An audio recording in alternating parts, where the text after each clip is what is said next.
Hi guys, welcome back to my channel. My name is Sleepless Sav ASMR. I'm gonna be doing a semi whisper, soft-spoken hybrid kind of thing for this video. Also, some gum chewing.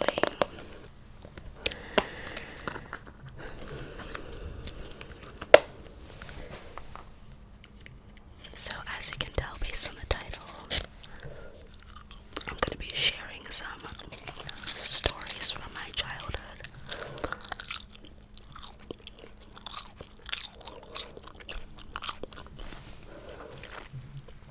There's a couple that stand out to me because they happened to me, and while I don't really remember them, I don't remember them. I know the stories because, sorry for my stomach, I'm starving. I've not eaten at all today. Well, I had some vitamin C earlier. I know the stories because, they've been told to me like so many times. But, so, if you guys don't know this about me, I am one of 8. I have 4 sisters and 3 brothers. In the lineup, I'm number 7. And then I have a younger sister. So,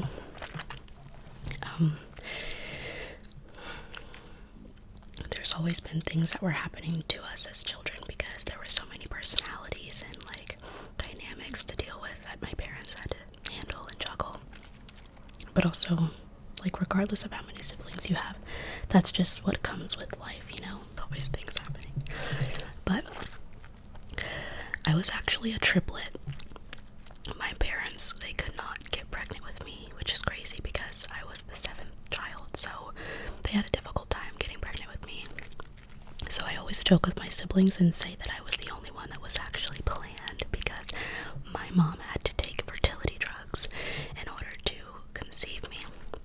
So I don't know if it's still the case now, but I know at the time, sometimes taking fertility drugs or whatever, I don't know what she did specifically, but they can sometimes cause you to have multiples, which was the case with me. I was a triplet, and then because it was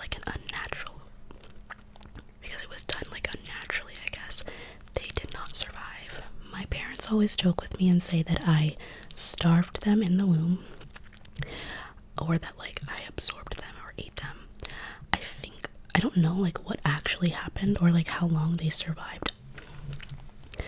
Yeah, so I was a triplet, and then there's my little sister. She's 2 years younger than me. The order in my siblings is I have 2 older sisters and then 3 brothers, and then it's my older sister, me, and then my little sister. So we're kind of segmented in that way. So, whatever. When I was little, about 2 or 3, I actually drowned. I grew up on the East Coast, and my parents actually built a house in Virginia, from the ground up. They built a house, and they put a pool in our backyard. And one day, I was outside with my brothers while they were swimming in the pool, and I was just I wasn't actually swimming, I was just playing by the water, dipping my hands in the water and scooping water out with a cup and doing all those kinds of things, and walking back and forth from one spot to another and dipping into the water and coming out, scooping water up. And one thing led to another, and I fell into the pool and hit my head, and my brothers were playing at the end of the pool, in the deep end, and I don't remember if I know for certain my mom was in her bathroom, and her bathroom overlooked the backyard and the pool. I don't remember if one of my brothers saw me face down in the water, or if my mom looked out. My mom was in the bathtub. I don't know if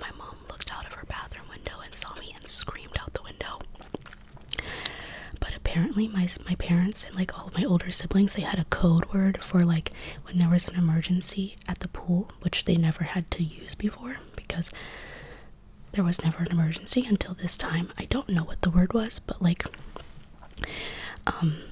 my mom screamed whatever the word was, and my brother like swam to me and scooped me out of the water, and my dad came rushing out of the house into the backyard. My mom came outside. My two older sisters, like the two that are older, like the first two, they came outside, and apparently everyone was like freaking out, and my mom was like, they like pulled me out of the water, and my brother was doing CPR on me, and my dad was doing CPR, and like I was not waking up.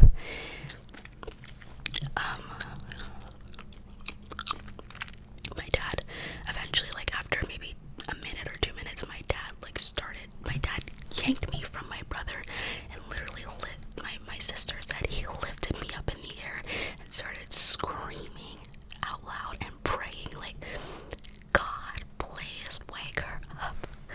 This is not funny. This is not funny. And they obviously had called 911, and my grandmother, my mom's mom, was actually in town at the time, and the entire time all this was happening, she was just like in the background screaming like, oh my God. My mom was obviously very worried, but she was in like this very like focused mode, and so apparently she told my grandmother to shut up because she was just causing too much drama. So the ambulance got there. I don't know if I woke up before or like in the ambulance, but I don't know. I don't remember. But I go to the hospital. The only thing I really remember about the hospital is I had a CAT scan. I must have woken up obviously before the ambulance got there or in the ambulance. But I had a CAT scan, and I remember the nurses, they gave me this red cardinal, like stuffed animal bird. It was like a cardinal. And I remember having that and like holding it when I went to like the CAT scan or whatever. I don't have that thing anymore, that stuffed animal anymore, but yeah.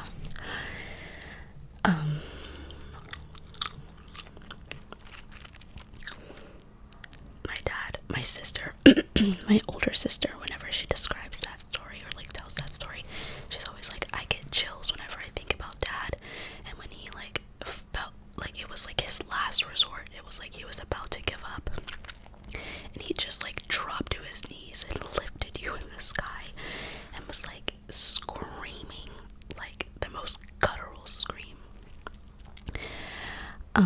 Yeah, so I have zero recollection of that, but I do remember a couple weeks later, my sister, my older sister, she was like doing my hair, and she says that I asked her, have you ever heard the devil? And she was like, no. And then she said that I asked her, well, have you ever heard Jesus before? And my family actually used to be very religious. We are not anymore, and I am not anymore, but I asked her if she had ever heard the voice of Jesus, and she was like, what do you mean?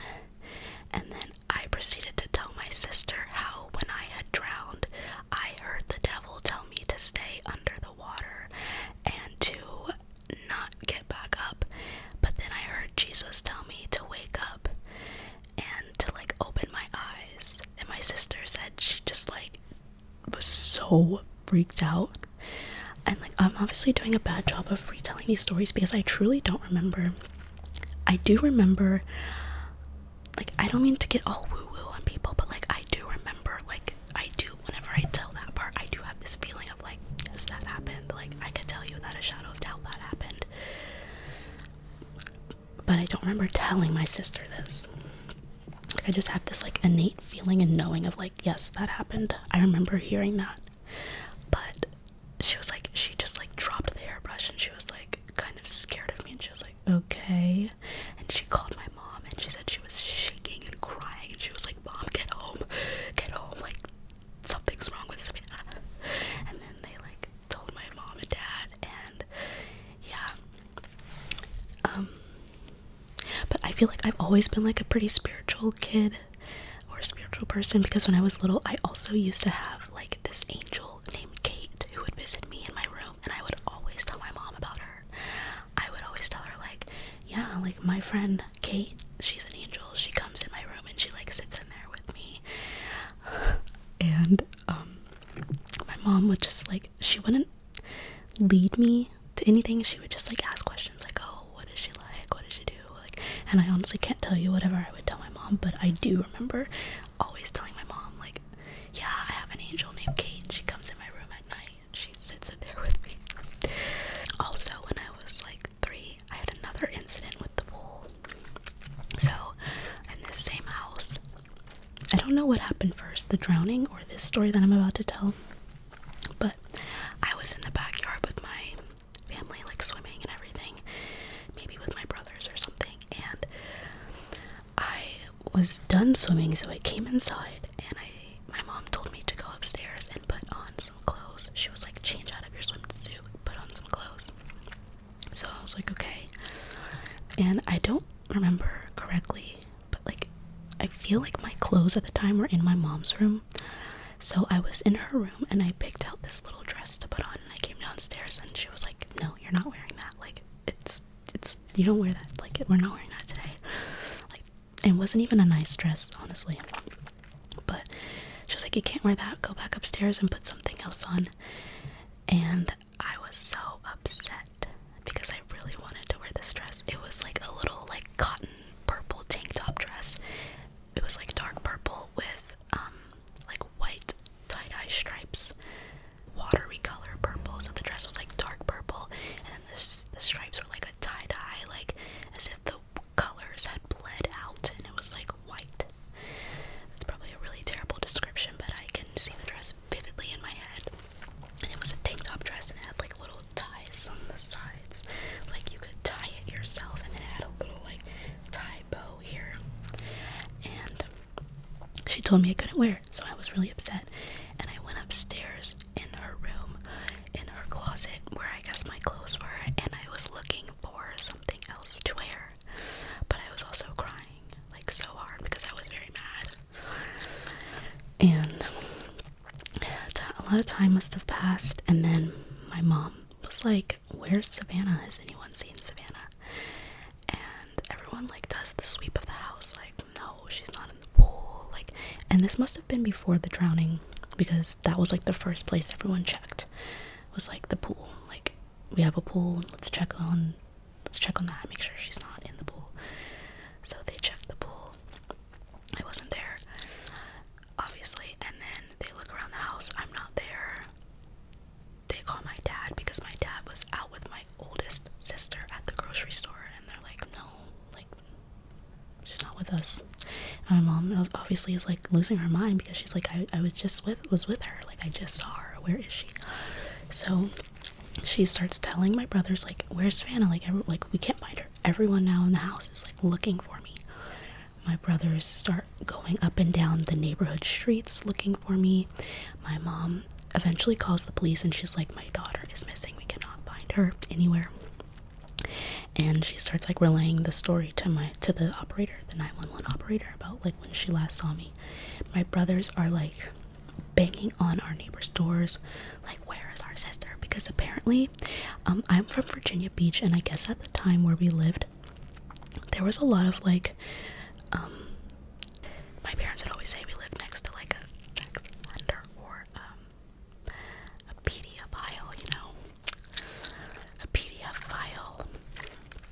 I was gone for maybe about like 2 or 3 hours. My mom calls my dad again, and it's like, I'm on the phone with the police. I cannot find Savannah anywhere. Like, come home. So my dad drops everything in the grocery store, and he gets in the car with my older sister. And at this point, the operator on the phone with my mom was telling my mom, like, okay, ma'am, do one last sweep of the house. We're gonna go ahead and put out an Amber Alert. So I think they put out an Amber Alert, and more time had passed, and they told my mom, we're blocking off like local streets. Like, we're gonna start blocking off local streets. And the next step was to like shut down highways. But they didn't, I don't think they got to that point. I know they like locked down some of the local streets near my house and like near the shopping centers. And there was police officers that obviously knew about this. And so when my dad got the call and he left the grocery store in a panic, he was driving so erratically that he got pulled over by the police because the police thought that he was like connected to this situation. And he actually told the police like, no, like my daughter's missing, like we cannot find her anywhere, I'm going home. And so they actually made my older sister drive. They like told my dad like, sir, you are not in the right state of mind to be driving. And so my older sister had to drive them home.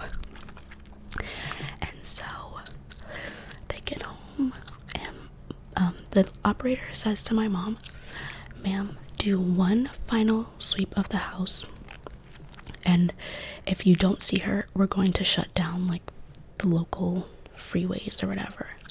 So my mom walks everywhere in the house, she's looking for me, and then she goes into the closet in her bedroom, and I had like all of these clothes, like these long, my parents had a walk-in closet, but then in one section of the closet was my mom's like long dresses.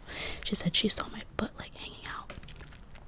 And I remember this story, like I remember this part because I remember being here. I remember my foot was like hanging out underneath the long dresses, and my mom had her shoes like on the floor of the closet, so they were all like lined up around the perimeter of the closet floor. I was on top of the shoes, and my mom was like, I found her, and she screamed. And my mom was like, oh my god, she like screams, oh my god, I see her, I see a butt. And the lady was like, ma'am, do not touch her, like you do not know what state she's in, do not touch the body. And my mom obviously like went up, grabbed me, and I was asleep on top of my mom's shoes, like in her closet.